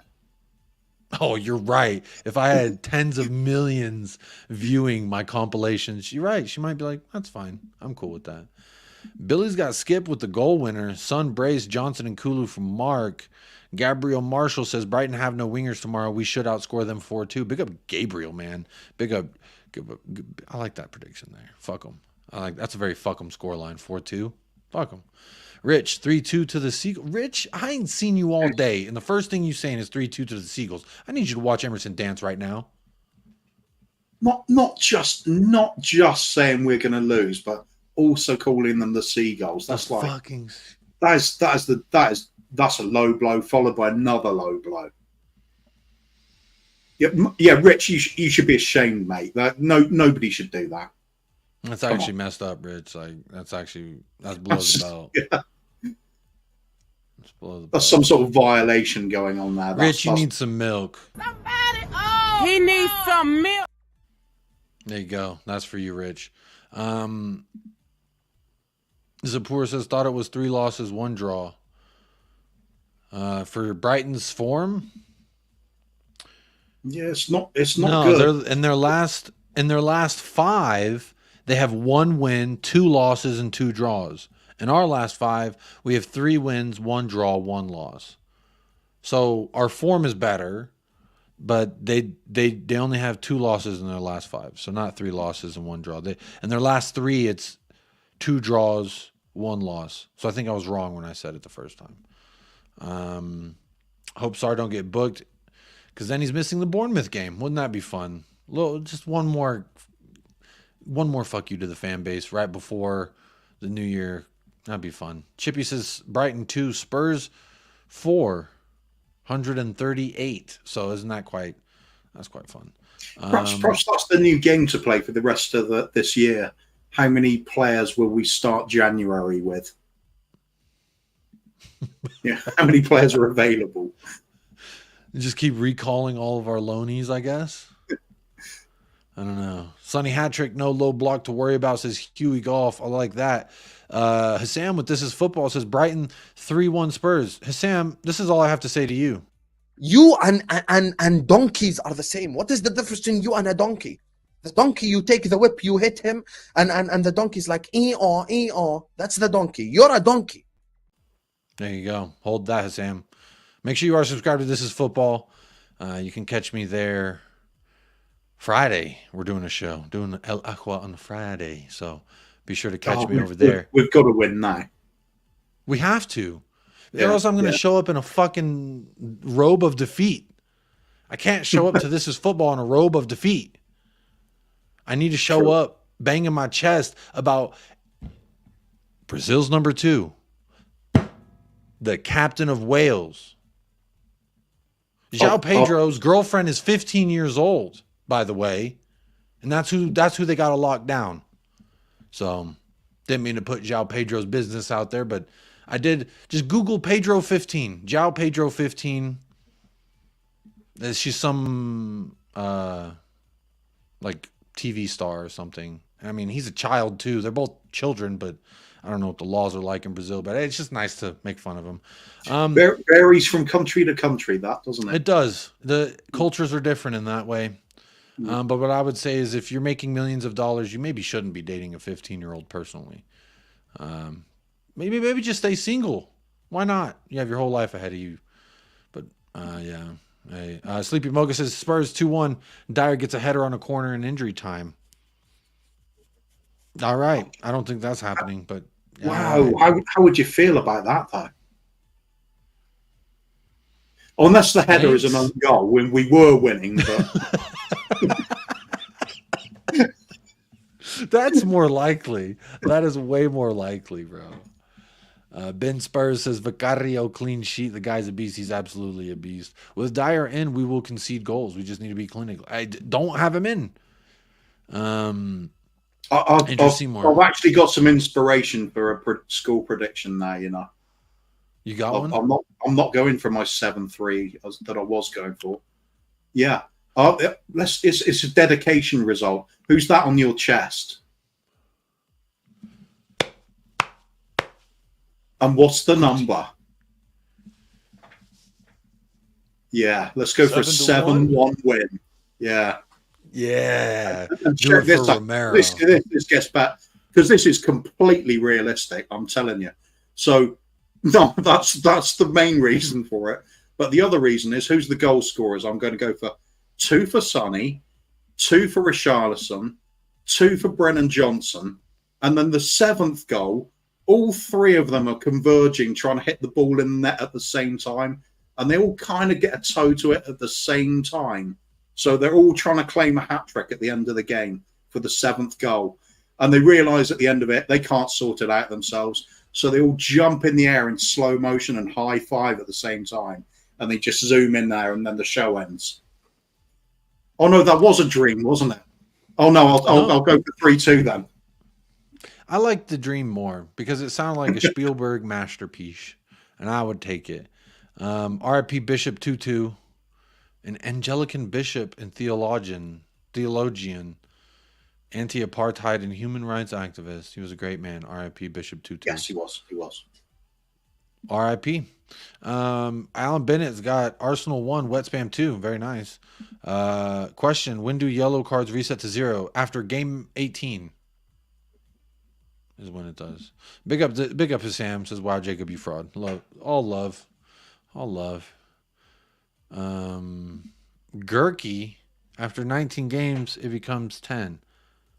No, I thought it was after 18. I don't know. 19 would make sense because that's exactly halfway through the league season, isn't it? João Pedro needs to drop the R in Pedro. Y'all are creative, and y'all very quick with it as well. Wow, this chat is undefeated. Big up, Chippy. Enjoy that pizza. Hypernoise got a 1-7 as well. Kuva with the crystal ball. Look at you, too. I'll take it. Lo Celso, please. Yeah, that's right. I gave my reasoning. It's just really stupid reasoning, so I'm going with it anyway. Yeah. Let's go back to 7-1. I'll keep saying we're due one day to absolutely annihilate somebody and score loads of goals when it all clicks. So let's go for it at Brighton. Go down there and stuff it to those seagulls. Kick all those seagulls straight in the face. Bro, I believe in Emerson Royale to kill himself a seagull or 2. I mean, look at those moves. Just imagine every step, 1 seagull. Crunch, crunch, crunch, crunch, crunch, crunch, crunch, crunch. I'm talking like You know what? I think I'm hyping myself up. We're getting this job done. I like Kuva's prediction more than I like mine personally. So Kuva, long may it continue. More goals for us, isn't it? But I'll take the fourth. No, see, I like the vibe with 4-3 and fuck it. Yeah, 4-3 and fuck that's it. a real take that shit. You're expecting us to lose? Fuck it. Yeah, fuck it. What do we got to lose? Romero ain't there. Fuck it. Well, that's gonna do it, y'all. What? Hey, we tried to make the most fun. I had a fun time, even though it was not on the most fun of circumstances. Because, as you know, our boy CUTI, the CUTI Romero fan club. I don't know where I was going with this, but there you go. It's a good way to end the show as well, really, isn't it? Talking about João Pedro and taking the R out of there, and then after that nice subject for everybody, we talk about a bit of animal cruelty too. So yeah, why don't you top it off? It's the festive period, isn't it? That's a lot of fun. Yeah, 4-3, Mardini, hold that. Yeah, it's gonna. This again. If Dyer starts though, that you just take a guess, bro. Talking ball must be drunk.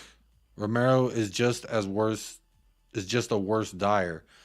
You're absolutely taking the piss. I technically should ban you. I should give you an old 60-second timeout, but we're friends, so I'm not going to do that. Make sure you are subscribed to Talking Ball. Before I do say goodbye, let me make sure to shout out. Let's refresh. Last time was on 75 likes. Let's see where we're at tonight. 107. And how sweet is that? We made it over 100, Kuva. So big up everyone who did hit a like. I see 156 votes. That's 50 people, Kuva, that voted but did not like the video. And I actually don't know what I did to y'all to deserve that.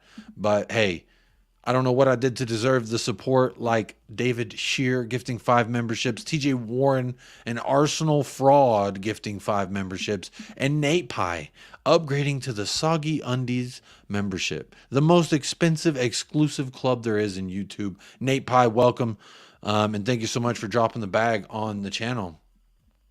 But look, y'all, it's been absolutely as fun as we can make it, you know. On this darkest of days, yeah.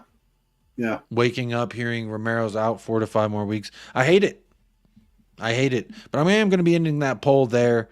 Shout out to 50 people who didn't want to like the video, but that's okay. We move. You don't have to like the video. You can just keep taking free things for as long as you can. Why not? But Kuva, is there anything coming up on 3 Spurs Boys you want to say? Any final words? Speak now or forever hold your peace.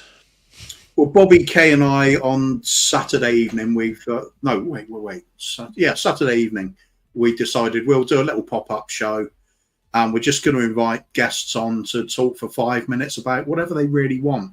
A little New Year's message, perhaps to talk about their favourite moment from this year at Spurs, or just away from football, maybe. We'll just try and get a few guests on, just have a little bit of a party atmosphere, go for an hour or so, which knowing us means 2.5 hours, and just see how it goes.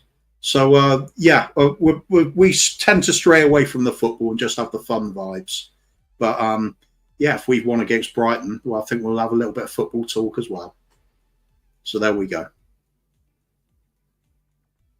And you're on mute now, whether you know you are or not, Jacob. Oh, very lovely. I hear my son waking up in the other room, so I mute it from time to time so you don't hear the and then think, what the hell's going on over there?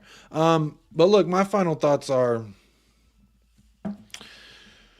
why, oh cruel world, why must you do this to me? In a time in which we need something to hold on to for dear life to say, Lord of mercy, you've taken good care of us. And you know what? We don't get that tomorrow. We will be missing our vice captain, officially making it Son, the only captain left standing. And then he leaves at the end of the year as well. So isn't that fun? My final thoughts are, hug someone close to you, hug someone near. And there's my son. Hello, my son, my beautiful son. He's been very upset as well about the CUTI Romero news. That's kind of why he's been yelling at me all day. But hey, we move. And I did want to say big ups to everyone who did tune in. Whether you did hit a like or not, we do appreciate you. And big up David Shear, TJ Warren, Nate Pye again for grabbing that membership. But look, that's going to do it for episode 120 of the Immaculate series, also known as the Untitled series. That's right, we are signing off. The boss man's calling for me. So it is time to bid you adieu. We will be back tomorrow after the match at some point. So Kuva, you're always welcome back. But again, hopefully I'm not wearing a robe. If I'm wearing a robe, it's not a good time. If it's a bad result, I'm taking the weekend off, mate. Nah, fuck that. Fuck that. I'm hacking into all your cameras in your house, and you're getting on stream whether you like it or not. Sleeping Kuva. Yeah, no, I'm just playing. But anyway, y'all, I do hope you have a great rest of your evening. We will be back tomorrow, so make sure you hit those notification bells, hit a like, all that fun stuff. Make sure you are subscribed to Three Spurs Boys as well. Link will be in the description for those of you on playback. And those of you right now, just go on over to Three Spurs Boys when you're done here. I am redirecting over to Flawless with Sarcasm City TV, so when you get over there, say USA Raid or say I love CUTI. I like that. Let's go with I love CUTI. So everyone go over to Sarcasm City TV right now and say I love CUTI. Hit a like and subscribe, and then you can go about the rest of your day. Wait a minute. What was the one we redirected with yesterday? Where there was something strange, wasn't it? Fuck the Seagulls. Do that again. Yeah, okay, fuck Seagulls or I love CUTI. Whichever one you're feeling, go over there and say that in the chat, and he'll know I sent you. So as always, folks, stay blessed, stay fresh. Up the CUTI Romero. And the lads. Come on, you Spurs. Quiz.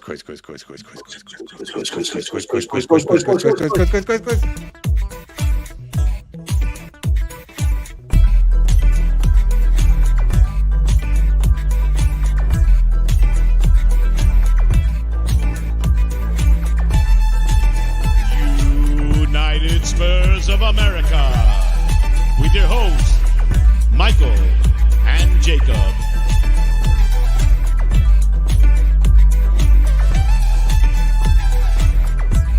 Destiny Adoji. Oh, yes. Oh, Destiny Adoji.